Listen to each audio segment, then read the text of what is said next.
Martın 14-də gözlənilən hava şəraiti açıqlanıb. Milli Hidrometeorologiya Xidmətinin məlumatına əsasən Bakıda və Abşeron yarımadasında hava şəraitinin dəyişkən buludlu olacağı, arabir tutulacağı, əsasən yağmursuz keçəcəyi gözlənilir.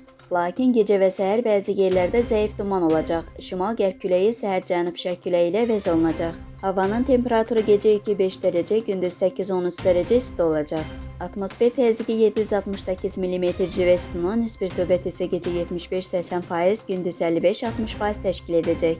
Azərbaycanın əksər rayonlarında havanın əsasən yağmursuz keçəcəyi, lakin səhər və axşam bəzi şimal və qərb rayonlarında arabir yağıntılı olacağı, dağlıq ərazilərində qar yağacağı gözlənilir.